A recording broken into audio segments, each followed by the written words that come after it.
Hello and welcome to Backstage with Gig Performer.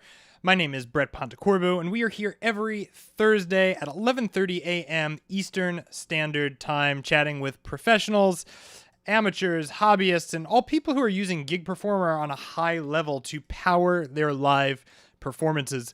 Gig Performer is a bit of a unique program because not only does it host your sounds and your VSTs, but for a lot of people it has actually become the center of their instrument, controlling their sounds, controlling their switching, and really running the show so that they can focus entirely on playing and be totally present, which is a nice upside of using Gig Performer. For folks who are watching right now, go ahead and let us know in the comments where you are tuning in from. We'd love to see what you got going on. It looks like we've got former backstage guest Harry.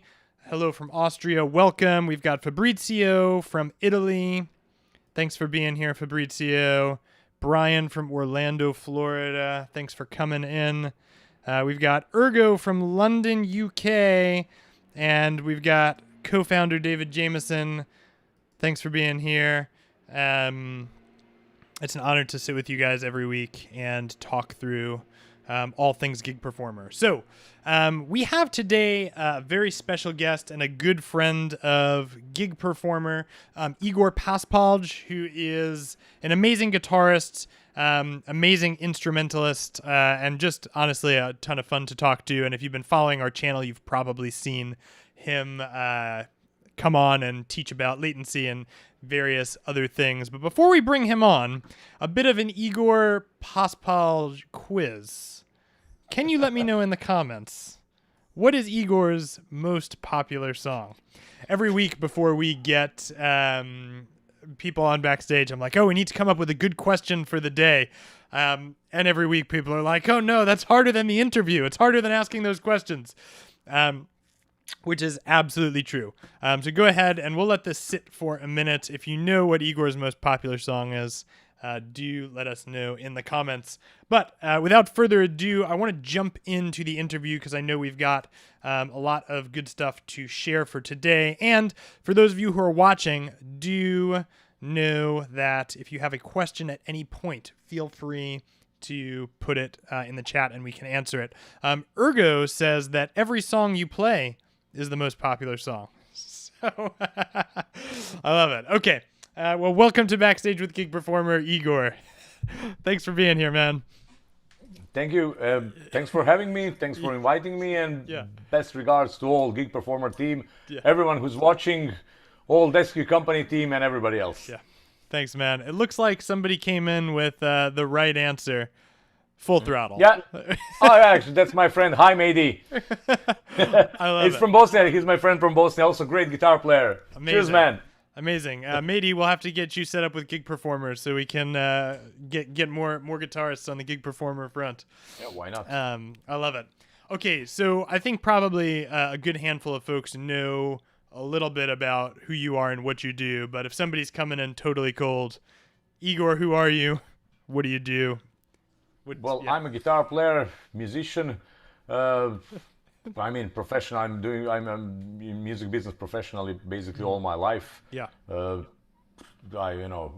else to say? Guitar player. I'm also a teacher of music theory and harmony with analysis. I have MD degree in music.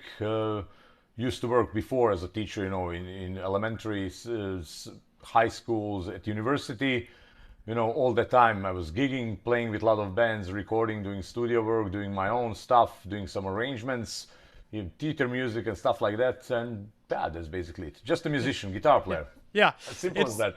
It's funny how when you endeavor to become a musician, you end up becoming so many things. It's never just one or two things. It's a lot of things, that goes around. Yep, absolutely. So when did you first discover Gig Performer? How did you find Gig Performer? Actually, Gig Performer found me.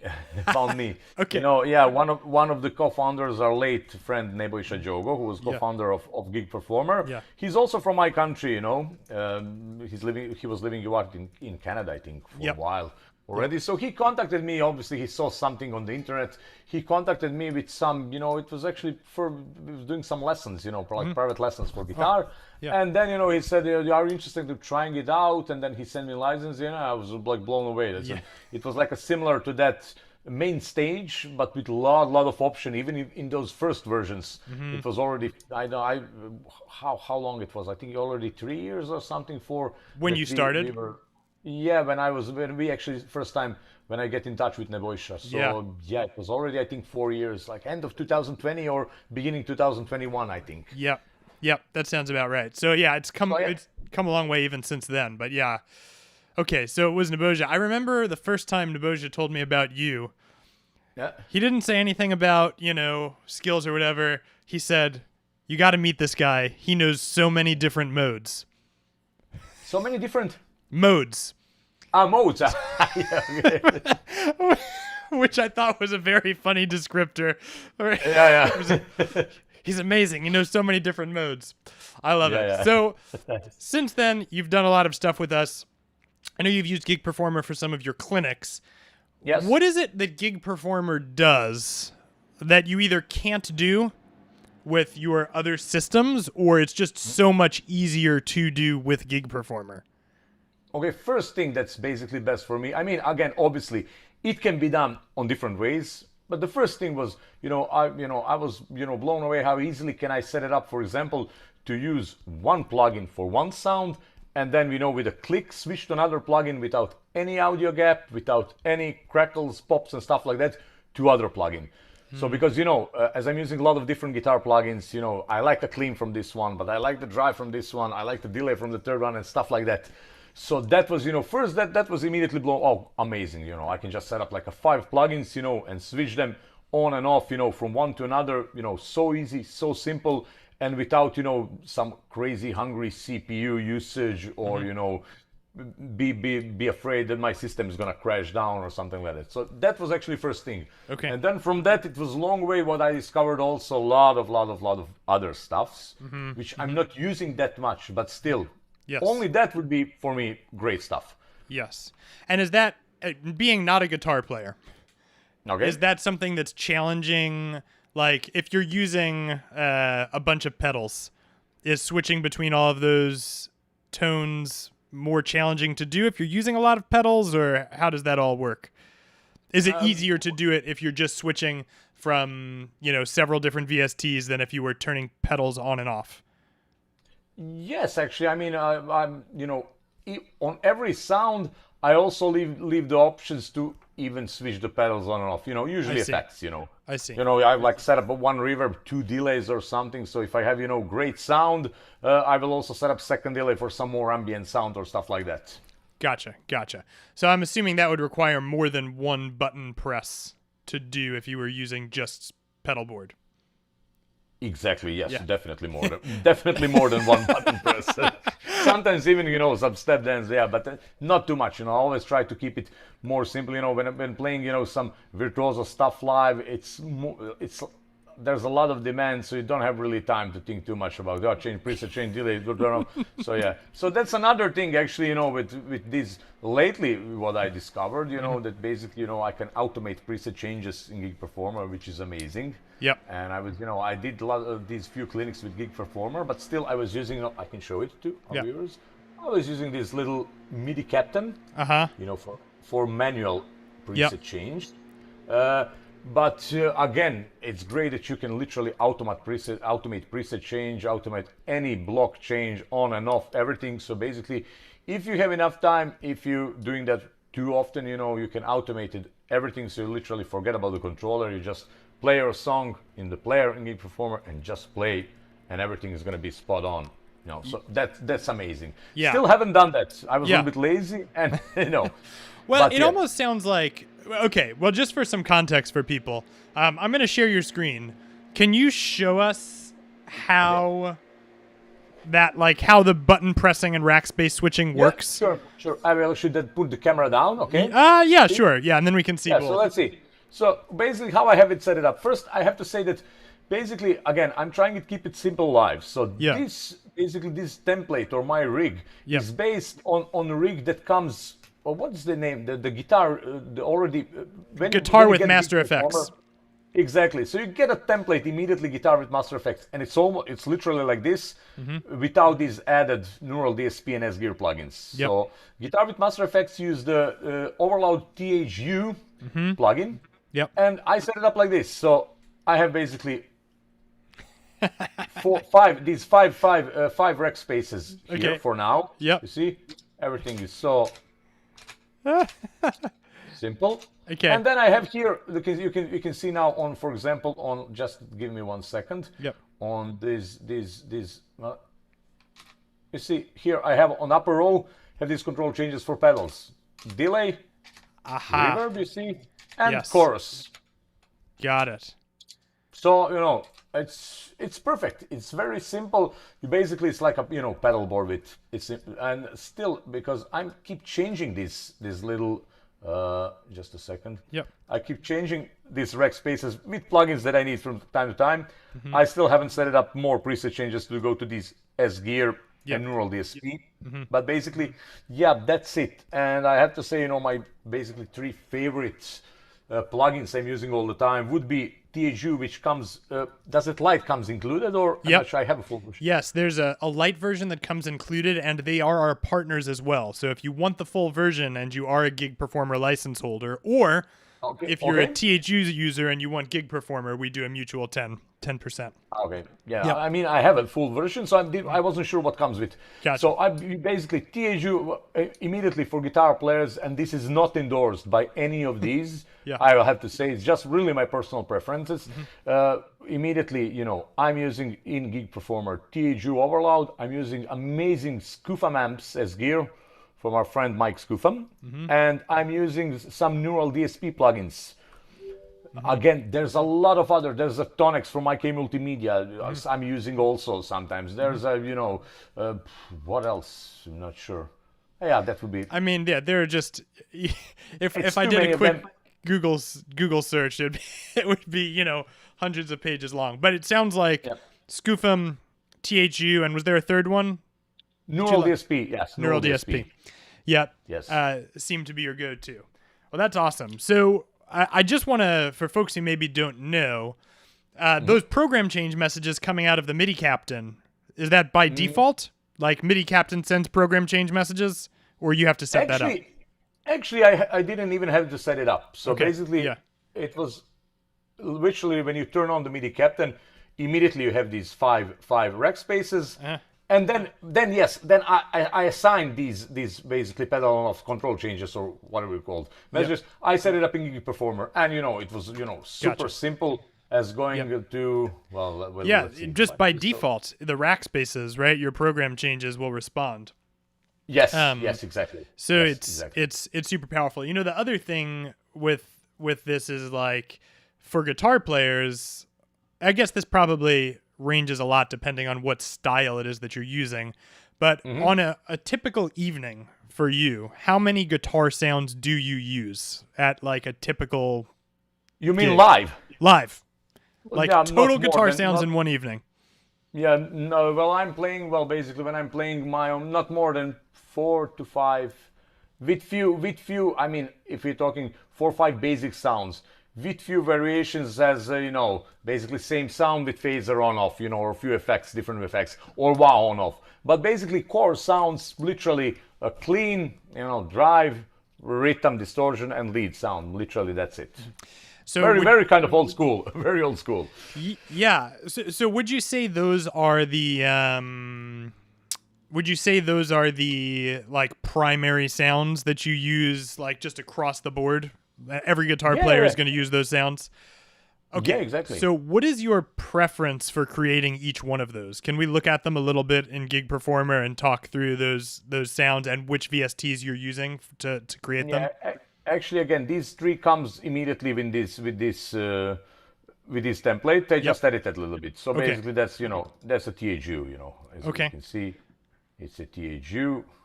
It's better maybe to show this one that doesn't comes up. Yeah, sure. So basically, this one, for example, Mesa Boogie Mark II plus it's from Neural DSP. It's very nice. Like ambient clean.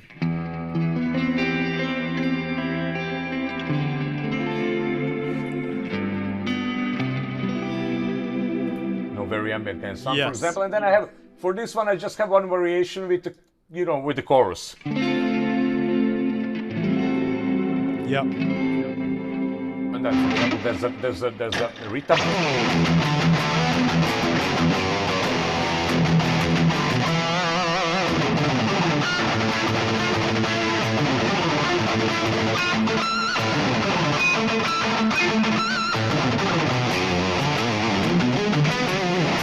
Now, I should probably turn off. Yeah, this, you see this other reverb, it gives too much. Yes. It's also great lead sound, you know, when you put this little bit of ambience. Just keep it dry, you know. Yeah. So And it's what, also, it's what basically, VST is this that you're using? Yeah, that's neural DSP. It's neural And DSP. basically, yeah, it's basically, you know, how do you say now?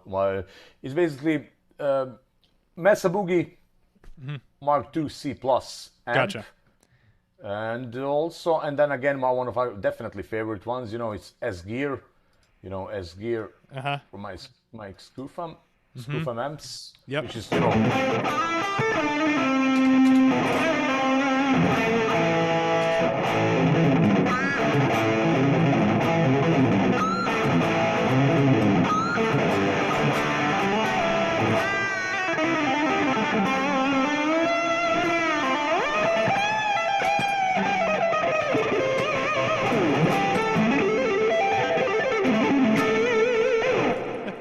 Very, very nice sound. Very nice. I'm loving this one. It's really You know, cool. so Can you move it over so like on top of Gig Performer so we can see what you're doing there?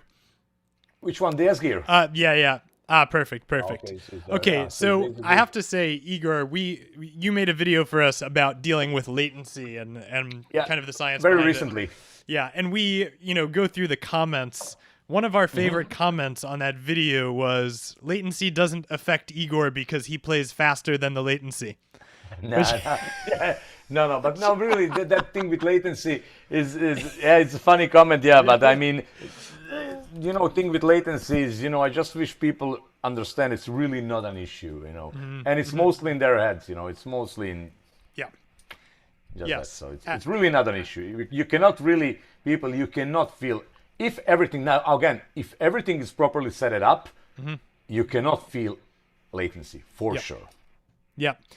Yeah, absolutely. Is this the thing that you're showing on the screen now, this S Gear, did you adjust this or is this like an out of the box preset? No. That's I actually it's my bank of presets, and I actually S Gear have them on their website for people to download. So awesome. maybe not all of them. Yeah, I mean not all of them, but some of them, you know, that I just, you know, did. You know, just...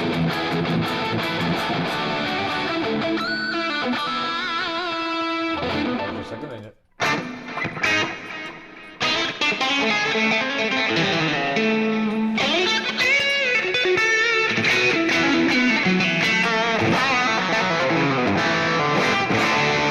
A lot of different stuff. Sorry, the levels are here, you know, all over the place, but you know. So yeah, a lot of presets, but still, I have to say that, I mean, I'm not advertising, but S Gear is one of the rare plugins that comes also with pretty good and useful factory presets. Same as THU. So actually all of those comes already with a great factory preset. So there's not much tweaking, you know, to get a great sound, really. Yep. Okay, so here's a question for you. When I'm working with synths and I'm building sounds for live performance, there are a couple of go-to things that I know. I open up a preset and I immediately go, well, there's going to be way too much low end on this. So I pull off some low end and I limit the polyphony. And then usually I do some sort of compression, especially if I'm working with pads, to make sure that the piano will still cut through. And I kind of do that without thinking. When you open a guitar plugin and you begin to kind of craft a sound that's playable live, where do you start? Like, what's the first thing that you do to say, I know, you know, these things probably will need to be adjusted? First, always start with the gain, and that's also going to depend, because that's the first thing that you're going to notice different from people that created presets, because different guitar, different stuff like that. So first with adjusting the gain, and then playing around with the middle, because middle frequency is really what guitar needs. And usually some of these presets, in studio, they're a little bit different. For live, I tend to also to cut the highs and lows a little bit, and to boost up mid, just so they can, come in the mix, much better. So when you play these, for example, my live presets, when you play them on really low volume, it almost sounds, like FM radio, But because if ever a lot of people know about the Fletcher-Munson curve, so the more you crank up the volume, the more the lows and highs are going to be pronounced. So if you're making your presets on very low volume, even on good studio equipment and stuff, bear in mind that's not gonna come same, when you crank it up. It doesn't matter the system and venue and stuff like that. Yes. So yeah, one piece of advice: when you're creating the presets on whatever, go to some practice room or somewhere with some PA. I mean these direct presets, and just try to create them on at least near gig level volume, with a cranked up volume. It's gonna help a lot. It's gonna help a lot for sure. It's a really good point to make. I didn't even think that. Or I'm like, a lot of the frameworks that I use are based off of how something is going to sound in a room. Or like, I don't know if this is true for you, Igor, but usually like on my speakers at home, I can tell if it will work in a room. Like after you do it enough times, you're like, I know that this will sound fine in a room. Yeah, I know now, but when I was younger, no, I didn't know. You used to create, because for example, you're living in an apartment, you have, for example, small kids at home or some of the people, and they created on very low volume, and it sounds great. And then when they go to the gig, crank it up, everything is booming, and highs are piercing, and you're like, oh, man, your sound doesn't matter how much I turn it up, it doesn't cut through the mix. Yeah, it doesn't cut because as you turn the volume up, mids kind of go low, and guitar is basically instruments that need a lot of mids to cut through. You don't need a lot of lows, you don't need a lot of highs, you need mids really to cut through. Makes sense. Okay, we talked on this a little bit, but I want to make sure that we revisit a little bit more specifically. So I wanted to ask you how you think about switching sounds, which I think we've covered. But let's talk about switching sounds inside of Gig Performer. I noticed when you were cycling through the presets in the S gear, there was like a momentary silence between sounds, right? Like when you double click on the next one, it sort of pauses, then starts. When you're in the VST. Okay, wait. So when I'm here, right? Well, not within like the actual Rackspaces. Okay. But so when you're switching Rackspaces inside of Gig Performer, can you talk about the lack thereof silence? And so your ability to switch between VSTs without any pauses or delays, so that they blend together. I think it's. Let's see. I better. There's absolutely not a single gap, audio gap. That, for example, a lot of even I think we covered that in that last video of Latency. Even a lot of great hardware processor, guitar processor, we're not gonna name them. Even they have some little audio gap when you change the presets. Here, really, there isn't. Now, so let's say this with.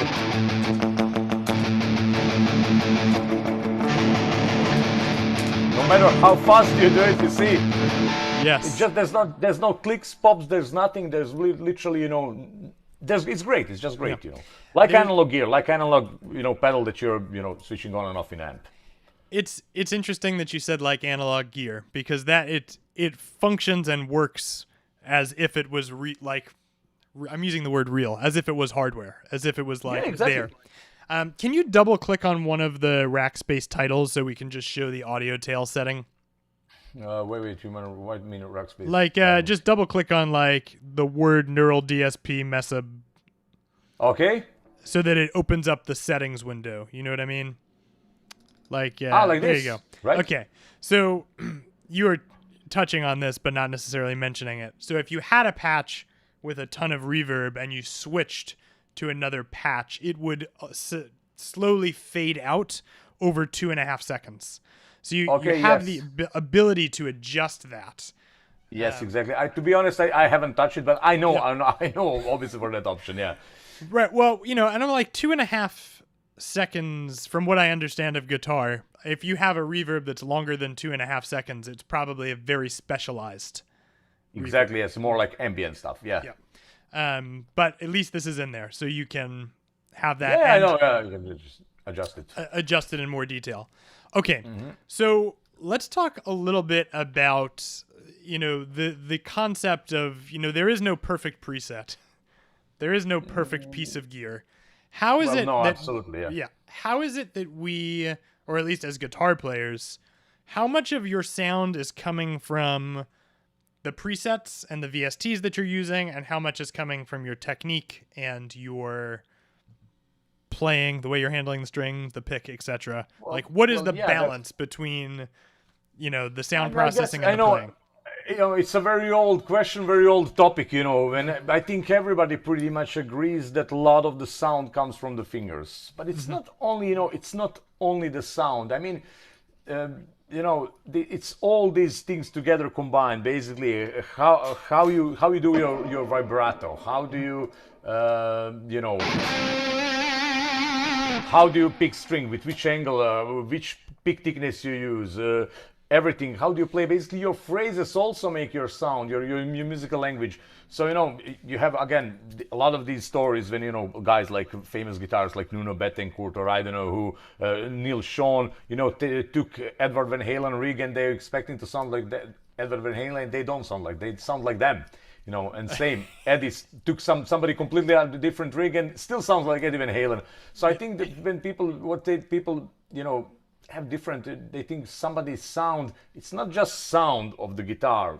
They're hearing all these things together, which makes somebody's sound. Obviously, if you take Eddie Van Halen gear and he just strikes a power chord like this, and you strike it, it's probably gonna sound 98% similar, right? Yeah, right. But still, as soon as you start playing, that somebody said that's not that sound. It's not only sound; it's all that makes, for example, Eddie Van Halen great, one of the greatest, and his sound one of the greatest, and stuff like that.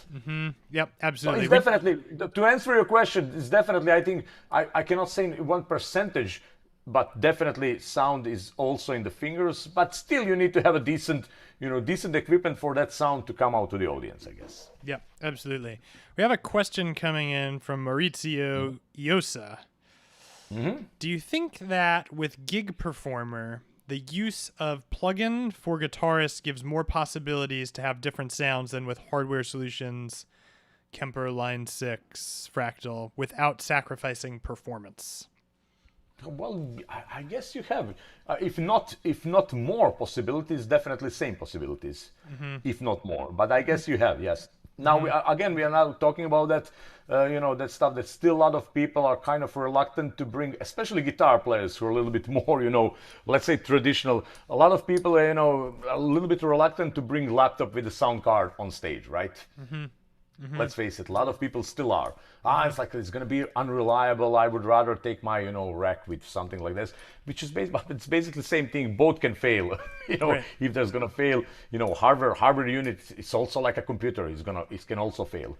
So yes, I think it can be done. I mean, I used to bring the laptops even in my early days without the Gig Performer. Sometimes 2010, I remember now. It was actually Overloud 1. And I used Amplitude 3. Amplitude 3, I bought a little laptop, and I bought that time that it was called from Native Instruments a rig controller. It was basically a little MIDI pedal board with the expression pedal, but it had a built-in sound interface. So you basically connect it in your laptop. You set up your plugin, and then you change presets. So I used to play like that, and actually I had only one time. I had like a system shutdown, but it was because of the bad laptop, not because of any of these plugins or stuff. It was just laptop overheated. Was something, I don't know. It wasn't a very, very good, very expensive, very good quality laptop, and it shut down on me. Yep. And then lately, I used to take the Gig Performer with the USB-C audio interface. I used to take it with my MacBook Pro on few clinics. Everything was spot on, perfect. Yep. And this little MIDI captain, yes. Right. To change the presets. Very simple, very convenient. Yep, absolutely. So do you feel like when you're playing with Gig Performer with your clinics, you're able to focus more on your playing than if you were playing with a pedal board? Like, does it allow you to zero in more? Yes, I mean, we talked about this before. Ideally, it would be for me to set up, this automatic preset changes on every single of my songs, which can be done actually fairly easily. I just haven't been done any cleans last few months because I was touring with this band from Croatia. So it can be done very easily to basically, put off your mind from everything, from all these controllers. You can just play, put your backing track on the audio player, and you start playing, and how the program is going to change from clean to drive to turn on the phaser. Everything you can be set it up. Again, we showed that in the previous video for latency, right? Yes. Yep. We show how easy that is to set it up. So it can, for now, it's pretty much similar because I'm still using stuff to switch basically manually changing presets. But unlikely that these hardware processor that people carry in the gig or analog gear, yes, this can make your life much easier. It sounds like you were a bit of an early adopter to technology on stage with you. Is that true? Yes, actually, lately I was just talking with one guy from the big music store. He said, I think you're first here who started like playing with VSTs live and stuff. I literally did it, again, I think 2009 or 10, something like that. I bought that first setup with a native instrument recontroller and played through Amplitude THU1. It was then Overload 1. And sometimes the Guitarist. It was, I think, Guitarist 2 or 3 at that time. And again, it worked pretty well. And then basically why I stopped it, then I left to Dubai, some completely different life, blah, blah, got the time fractal audio. I was playing with that, didn't even have a laptop at that time, and now I'm kind of back in it. So still, for some concerts, with the bands, I'm still carrying Kemper, because crazy things on stage, when a lot of people, it's not very convenient to bring. If it's small club or something, it's not very convenient to bring, laptop with a sound card with touchy. But for my clinics, yes, definitely. Already done few with Gig Performer. Yep. Okay. So let's talk. Can we actually talk a bit about the THU that you are using? I know you said you expanded on what was in the original.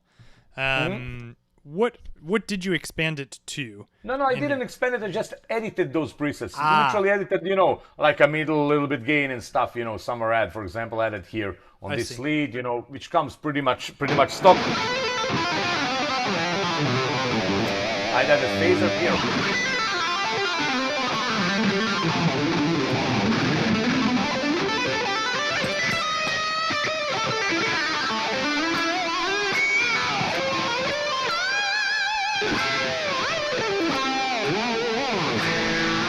Basically, yeah, but those are sound that comes pretty much stock, except these, all this PNS gear. And I'm still, I'm gonna still put more, change something. It depends what I need from time to time. Yep, basically. Absolutely.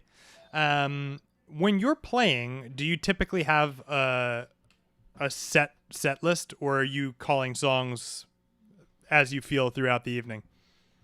Yeah, depends. When I did my last China tour, everything was everything was set list stuff. But sometimes if it's a smaller club and I'm doing like a combination of these masterclass clinics, and people said, can you play that one? Yes, of course, like more casual. So just choose on my playlist where's that track and then play it. So yeah, it's not really, again, it depends. If it's some bigger event like you had in China or in Thailand, then definitely everything goes spot on.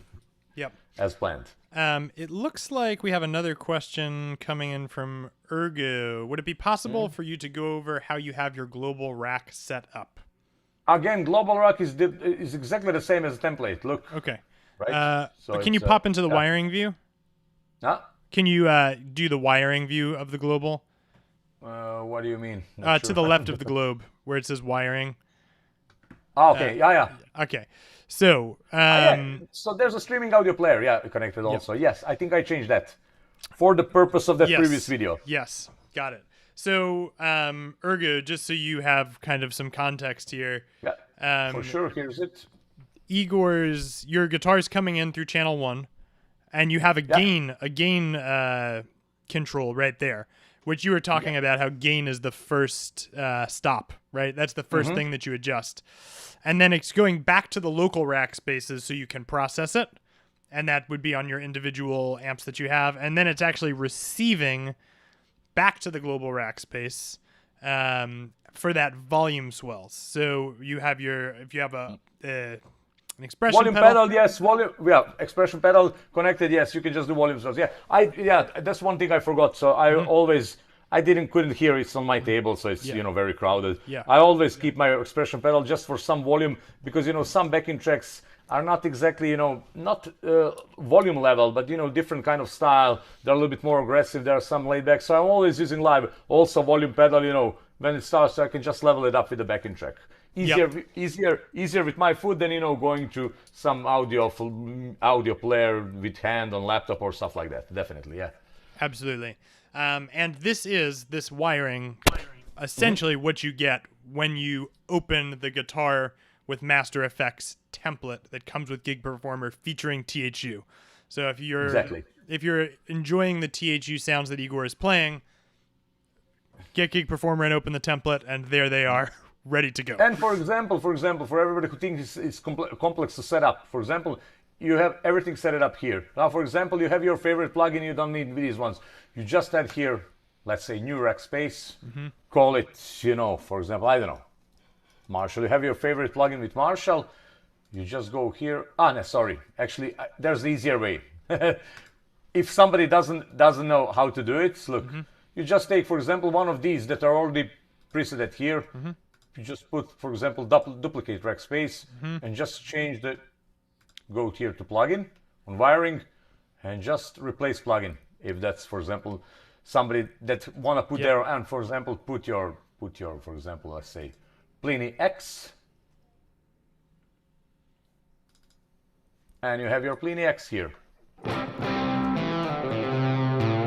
With whatever sound, you want to choose from it.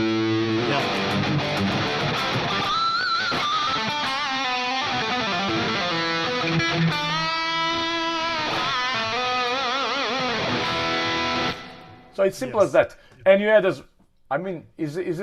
there a limit to how many Rackspace you can do? No. So look, as much as you want.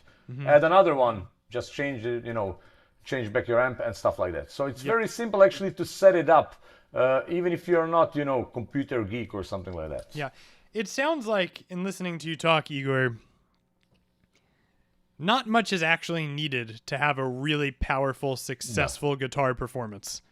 Absolutely You could probably roll just with the included THU. Exactly, And get exactly. I mean, you have all these. Look, you have, for example, let's say you have this clean. Look, this is literally maybe just a little bit edited in terms of EQ or something. So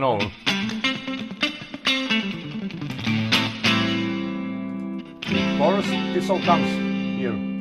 Drive. That is rock like rhythm.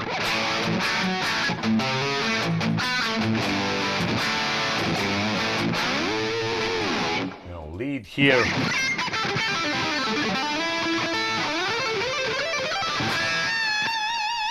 You have this modern, this first three Rackspaces comes here by default. Lead, perfect lead,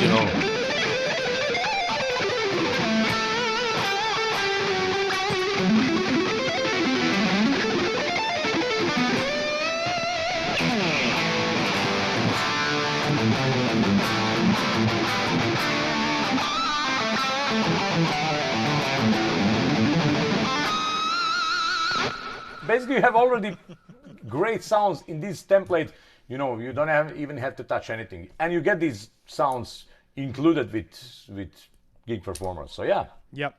Okay, that's awesome. So for folks who are watching, if you do have any questions for Igor about anything Gig Performer related, or about anything really guitar related or otherwise, do go ahead and put that in the comments for us, and I'm sure Igor would love to take any questions. Let me see if I've missed anything here. Absolutely. Okay, here's a question I have for you.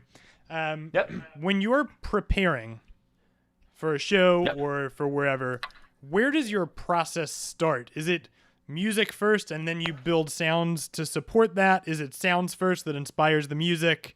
Like what is the process for you? Well, I guess it varies from time to time, Mm-hmm. but no, yeah, basically, yeah, it comes first with some initial idea of what I want to do. For example, which kind of zone. Then yeah, I guess then it's a creating sound to Mm-hmm. be, and then obviously sound is gonna change before the end of the process. For example, Mm-hmm. especially some effects when I'm gonna use and how it's gonna sound. But yeah, I guess it starts with idea, then sound, then arrangement and stuff like that. Mm-hmm. Mm-hmm. Absolutely. And do you like when you're working stuff out, are you usually practicing with your effects or are you practicing clean when you're working? Now, it depends what you mean. Like people say, I'm practicing without, for example, when practicing. What means practicing? If I'm practicing my technique, with metronome, taka, taka, taka, taka, Yeah. taka. Yeah, I would do that obviously without the delay, with just like a slight touch of like room reverb or something like that. Okay. But when I'm actually practicing song or like lines that I'm gonna play in particular song that are demanding, and if I'm using delay in that for some reason, yeah, I'm practicing actually how I'm gonna play it. Yep. And there's a lot of misconception with when people talk about practicing guitar in general, when they said like oh, when you're practicing you always need to practice like a clean and then turn off distortion. No, if the lines are played on distortion and stuff, practice them on distortion, because it's a different how you mute the string, different touch, different kind of sound. So don't practice clean just for the sake of practicing clean. Practice it on the sound that you're gonna play these lines. Very simple as that. Yep. Absolutely. Harry wants to know if you have had crashes using your gig performer rig. No, again, I think we just covered that Yeah. before. I had one crash with some old laptop on 2010 before Gig Performer. No, never. Mm-hmm. But I mean, you need definitely to make sure. I don't think that's a Gig Performer that's gonna crash. You need to make sure that your laptop is in good working condition, that you don't have open 10,000 million apps in the background while you're doing this. To head it up, basically set it up for music. And I think that you have some big article, how to set up your computer for Gig Yeah. Performer when playing live. Yeah. So yeah, make sure that you have first of all strong enough computer. Then don't have open 10,000 apps, processes in the background, downloads or stuff like that. When you are gonna, especially if you're gonna use it live, Mm-hmm. if you're gonna use it, of course, when I'm using it at home, of course I have opened a lot of stuff, but I don't care if it's gonna crash. And to be honest, never did crash anyway at home. So definitely, make sure that you know what you're doing. If you're playing live, just set up your computer nicely, clean. With that, I know some even people who play with computers, who use computers live, regardless of Gig Performer. They don't even use internet connection on those. They don't use anything. They literally have, installed what they need from plugins or stuff, and they're using that. Simple as that. Exactly. The listening to you talk, I'm like, there is like kind of a line to be drawn, right? Where there's like best practices for performance, which Nemanja has put together 2 amazing articles, which I need to link, but about optimizing your computers for music performance. For music performance. Yeah. And actually, Marty Wade did a video about how to do it on Windows. But best practices for what to do. Things like keeping your internet connection off, or like put your computer on do not disturb. Make sure your notifications are not going to your audio interface and you're getting your text messages. So there's like best practices, right? Which is not necessarily about whether or not you're going to have a crash on stage. It certainly helps prevent it. And then there's like, make sure that you're testing your material before you take it out. The same way that you would, by the way, if you were using a hardware, rig, you would test it. You would practice with it. You would do it. So if you treat it just like an instrument, then it will perform in the same fashion. Exactly. And if there's going to be an issue and you practice, you will know way, way earlier, right? Like you're not going to be surprised if you have a solid run through. I was rehearsing for something the other day and was having a hard time, and I was like, oh my gosh, my MIDI cable. I literally, it must have got caught in a door, because it was like I could see it was like totally flat. And I was like, well, good thing I ran the material. MIDI cable can be notorious. You need to be careful with those, yeah. But MIDI cable, it's not only for gig performance stuff. Now MIDI cable is almost inevitable, even with with any hardware gear. You have separate, usually separate, brain and then separate controller or whatever. So yeah, MIDI cables are now almost, inevitable piece of equipment for any guitarist. So yeah, you need to take care of these. For example, if you're gonna take a gig performer, which I used to, we talked earlier when I took it on these few clinics. Yep. I took my Native Instruments XIO, the USB interface. I didn't carry my Apple Twin with Thunderbolt cable because Thunderbolt cable are a little bit also more sensitive than, so I don't want that to fail in the middle of the gig, definitely. Right. Yep. Absolutely. Okay, and then Maurizio wrote in, maybe it's a good idea to have a dedicated laptop. So I want to talk about this a little bit. So sure, it's a good idea. The very It's same not necessary. laptop I think that it's not needed. Yeah, it's not 100% necessary. I mean, if that's gonna keep you keep your mind at ease, sure. But it's not. It's really not necessary. If the laptop is good, again, just when you go live, when you play live, just make sure you don't have some extra process, anything unnecessary. Make sure it's on power, it's not on battery power. Make sure you put the power adapter in it. That would be a good idea when you're playing live, I'm sure. So yeah, I don't think anything is gonna go wrong for sure. Yep. Okay, this is a sort of question. We kind of talked about this. Global rack individual chorus delay reverb that are not in THU. So the first three Rackspaces, it's all THU, right? Yeah, and I think they are actually included in THU. Wait. Yeah. The first three all are. So I think he's asking about the ones that you did with with the pedal, like when I'm changing with pedal. No. The ones with like Esky or the other ones. Okay. The neural DSP, yeah. Yeah. Well, they just come from neural DSP, Gotcha. Gotcha. And are they currently running? Can you toggle to the wiring view of the? Okay, yeah. So, and this is actually cool how you've set this up, Igor. So like these are not from THU, these neural DSP ones, but they are still running into the global Rackspace. Exactly. Yeah. So yes. you still get the same. same. I still have processing. my global Rackspace delay reverb stuff to turn on whenever I want or off. But I also have in them happening. Delay reverb that I can use that are there by default. So I can add again a little bit more ambience if I just turn on the global Rackspace delay and reverb on. Yes. Exactly. This is actually for guitar players a very clever way to set things up because it gives you an added layer of nuance. Just added possibilities like second delay pedal, second reverb pedal that you have immediately embedded here. Yeah, exactly. Yeah. Yep, this one looks great. This is awesome. Okay, this is the question that I always ask folks who come through the stream. But for if you were recommending somebody who is getting started with Gig Performer, how to start, what tips would you give them if they were just getting started? To get their way around the Gig Performer, right? Yeah. Well, I guess, definitely go to, Gig Performer channel. You have a lot of tutorials there, guys. Yeah. For example, that thing for audio player to set it up, I found that tutorial for that. And, when we did, again, last video with this automatic preset changes and stuff, I just found the tutorial for that also. And just go to basically like any gear, people buy Fractal Kemper, and how can I do this? Well, just go to tutorials, use the manual, and simple as that. But again, for some basic stuff, for example, like guitar player, you literally don't need to know anything. You just turn on this master template. Hey, go from here. Just start to edit that template by your liking. You're gonna learn a lot of stuff because there's a lot of stuff in there already. So you can just start editing, like I show you some simple stuff, just copying Rackspace and then replace the plugin, and you're gonna get your way around it. But there's so many options. I literally don't know, maybe 5% of Gig Performer. I saw what people are doing with it. It's just crazy. But I don't need all that. Right. Yep. It always depends what you need. That's absolutely super valuable. We had another question come in. I don't know that this is super specific. It's more just a general question.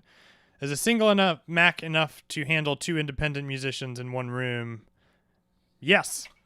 Well, yeah, Right. to be honest, I'm not competent. I think you're better, or David, to answer this, because Yeah. I mean, I never tried. I guess it is. Yeah. If it's a good, I Yeah. mean, Gig Performer doesn't use that much, as I saw, processing power.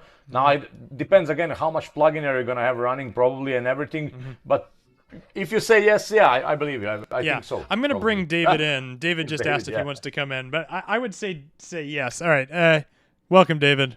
You want to take this one? I was going to answer that one. The answer is a very general, it depends. Yeah. If your computer's got enough memory, it's fast enough, and you're not doing anything absurd, sure. We have users where the entire band Mm-hmm. is being run off of one laptop. Mm-hmm. And so that is a way to save some money. You only need to have one laptop for the entire band, but it really depends on what you're trying to do. You know, if you've got 4 or 5 musicians and every single one of them wants to have really, Huge templates. large sections, big rack spaces with lots of plugins, your computer has to be able to handle it. So Yep. technically, you can do it, but your computer has to, there's no magic. Computer Yep. has to have the power to do it.